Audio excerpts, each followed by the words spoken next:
Judy Hopps got it all. The badge, the city, the job they swore she'd never pull off. She proved every last one of them wrong.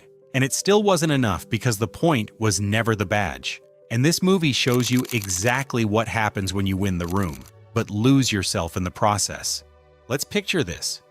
Judy doesn't start out in Zootopia. She starts in Bunnyboro, a small farming town stuck on loop. Her parents are good people. They love her. And the very first thing they teach her is to be less. Not in a cruel way, in a protective way.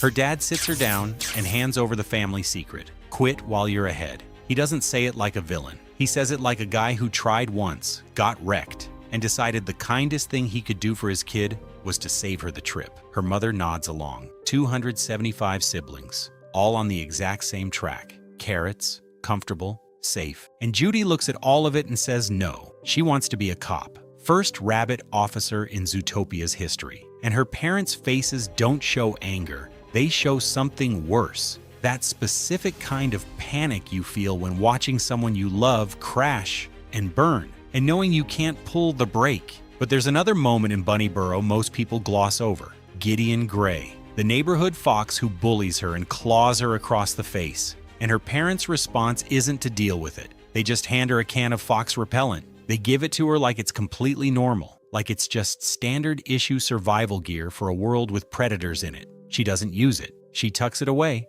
but she keeps it. And that little canister sits in her pocket for the entire movie. Like a thesis statement nobody bothers to read until the third act. The easy version of this story. Judy is the ultimate underdog. Small bunny, big city, outworks everyone, proves them wrong, saves the day. That's the version on the movie poster. It's also dead wrong, because Judy doesn't just fight prejudice. She smuggles it in. She's the victim and the carrier all at once. And the movie makes you cheer for her so hard, you completely miss the fact that she's running the exact same script that was used against her. Until it's too late. Quick pause. When you watched this movie, you probably cheered for Judy. You thought her hustle was inspiring. If part of you is doing the exact same thing in your life right now, working twice as hard just to prove you belong in the room, hit subscribe. Because in a few minutes, I'm going to show you exactly what happens after you finally get the proof. And you need to hear it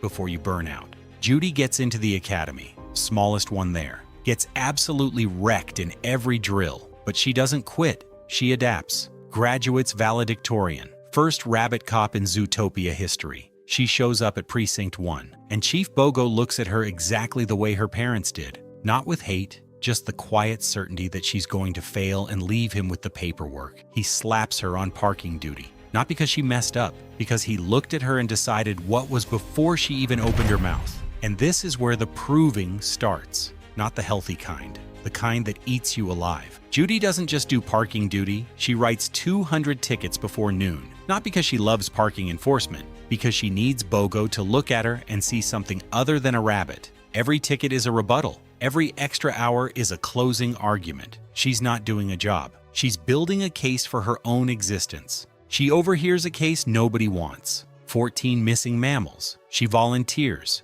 Bogo tries to fire her on the spot, but she backs him into a corner and buys herself 48 hours. And she dives in, not like a cop solving a crime, but like someone fighting for survival. Because she knows if she drops the ball here, every door slams shut. And everyone who bet against her gets to say, "I told you so." That's the hidden engine driving every scene. It's not about justice. It's not curiosity. It's proof. She needs cold, hard proof that she belongs. And she's willing to burn the world down to get it. Enter Nick Wilde, a fox, a con artist, a guy who figured out the game early. If the world has already decided what you are, you might as well lean in. If they want a shifty fox, fine. He'll be the best shifty fox in the city. At least he owns the performance. Nick is the mirror. Judy tries to outwork the world's assumptions. Nick survives by confirming them on his own terms. Same wound, opposite responses. She fights the label, he wears it like armor. But strip away the strategies, and they're exactly the same. A kid who got told what they were before they ever had a say. Then the movie drops the flashback. Nick, at 8 years old, he wants to join the Junior Ranger Scouts, shows up eager, trusting, wearing the uniform, and they muzzle him. A room full of kids pin him down and strap a cage over his mouth. Because he's a predator, because he's a threat. He runs outside, he cries in the dark, and he decides right there. If the world is only ever going to see a fox, he will never let them see him bleed. Judy hears this, and something clicks. She recognizes the wound. She knows exactly what it feels like to be reduced to a punchline. For a moment, they aren't cop and criminal. They're just two people who got told who they were way too early. They crack the case. 14 mammals found. Mayor in cuffs. Judy is the hero. Press conference. Cameras, microphones. The whole city watching. Bogo, standing behind her looking like he just lost a bet. She did it. She got the proof. Every mammal who bet against her just watched a rabbit break the biggest case in town. And then a reporter asks why the predators went savage. And Judy? She says it might be biology, DNA, a biological flaw. She says it carefully, hiding behind clinical jargon so it sounds like a fact. And she has no idea what she just did. She just validated the scratch Gideon Gray gave her when she was 9. She just spoke the quiet part out loud, the exact fear that fox repellent in her pocket always implied. She just told the entire city that predators are wired to be dangerous. And she did it standing right next to Nick. Watch his face. That's not anger. That's the muzzle. That's an 8-year-old kid hearing the world confirm the ugliest thing he ever feared about himself. Only this time, it came from the one person he thought saw past it. That is the turn. And it's devastating because you were rooting for her. You were proud of her. She beat the system, outworked everyone, and finally earned the microphone. And the very first thing she did with it was broadcast the system's oldest lie. The fox repellent was never just her parents' fear. She carried it the whole time, and she didn't even know it until it spilled out of her mouth on live television. Here's the trap the movie sets for you. It spends 80 minutes convincing you her fight is pure. The ultimate underdog against the machine. Small versus big. You buy in so completely that when she drops that predator line, you flinch. Not because you disagree with her, because you realize you probably would have said the exact same thing. You were locked inside her logic the whole time. You felt the same pressure from the flashing cameras, and you didn't spot the bias either. The film literally turned you into Judy. Then it showed you what she was carrying, and you realize you're carrying it too. Any other movie would let the hero stay clean. This one refuses. Judy isn't some cartoon villain who needs a lesson. She's a good person with a blind spot shaped exactly like the trauma that hurt her. And that is a bitter pill to swallow. Because you can't just brush it off and say, well, I'd never do that. You just watched yourself almost do it. Nick backs away. Judy scrambles to explain, but she just pulls out that little can of fox repellent she's been lugging around since Bunnyboro. He doesn't say a word, just holds it up and walks out. She just proved her worth to the entire city and lost the only guy who actually saw her. And this is where it stops being about a rabbit. You've done the Judy thing, the one where you work twice as hard as everyone else in the room. Not because you love the grind, because somewhere along the line, someone looked at you and you felt them put you in a box. Too young, too inexperienced, too something, and you decided right there to outwork the label. You'd be so good they couldn't ignore you, so prepared they couldn't question you, so flawless they'd have to swallow their pride and admit they were wrong. And it worked. You got the result. You won the room. You proved it. And when you finally stood there holding the proof, it felt like absolute ashes because the people who doubted you didn't suddenly see you. They just updated the algorithm. Oh, you're the exception. Not, we were wrong, just, you're one of the good ones. The win that was supposed to close the case just opened a brand new one that never ends. Meanwhile, the hustle quietly took things from you that you didn't notice leaving. You stopped doing the work for the love of it and started doing it because stopping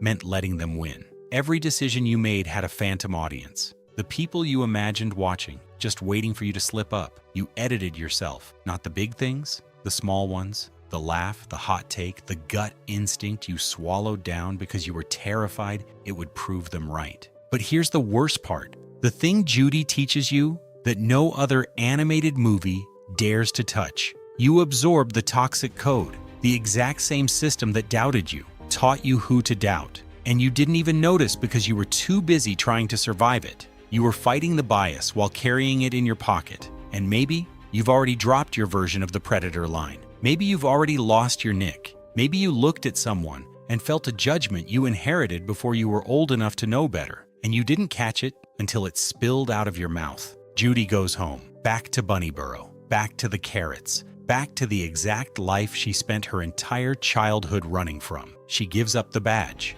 not because Bogo demanded it, because she stripped it from herself. Because what she actually proved on that stage is that winning the room doesn't fix the rot underneath. You can win every single argument and still be dead wrong about the one that matters. She's working the carrot stand when Gideon Gray walks up, the fox who clawed her face when she was 9. He's a baker now. He apologizes, and he drops the line that unlocks the entire film. He tells her he was just a terrified kid who didn't know what to do with his own fear, so he lashed out. He doesn't beg for forgiveness. He just explains. And right there, Judy finally cracks the code she's been missing all along. Fear doesn't make you mean. It makes you small. And when you're small enough, you will shrink someone else down just to feel like you take up space. She goes back, not to prove herself, to fix what she broke. She finds Nick. She doesn't give a grand speech. She doesn't say, "I've changed." She says, "I was wrong." 3 words. No performance, no closing argument, just the bare truth. The face of someone calculating whether it's finally safe to drop the armor. And he decides it is. Not because she earned it, because she finally stopped trying to earn it. Most people think proving yourself is about forcing the world to admit it was wrong. You work harder, push further, pile up the evidence until the verdict flips. And maybe that works for the room, but it doesn't work for you. Because the proving loop never actually stops. The finish line just keeps moving. And somewhere along the line, the goal stopped being, "I belong here," and mutated into, "I'm not who you think I am." You can't win that game because you're playing defense for a jury that already rigged the verdict. Judy didn't need to prove she was a good cop. She needed to unlearn the toxic code that system quietly installed in her. The real work wasn't earning the badge. It was putting down the fox repellent. You've been lugging yours around for a long time. You know exactly which pocket it's hiding in. And it might be time to figure out if it's actually keeping you safe, sinners, or just proving you're still terrified of the exact same monsters they are. The badge was never the prize. It was the cage. And right now you've got the exact same choice. You can keep burning yourself out for a jury that already rigged the verdict, or you can finally stop playing defense. If you want more brutal psychology hidden inside the movies we grew up with, hit subscribe and click the video on your screen. Because true freedom isn't forcing the world to admit you belong. It's what happens the second you stop needing them to.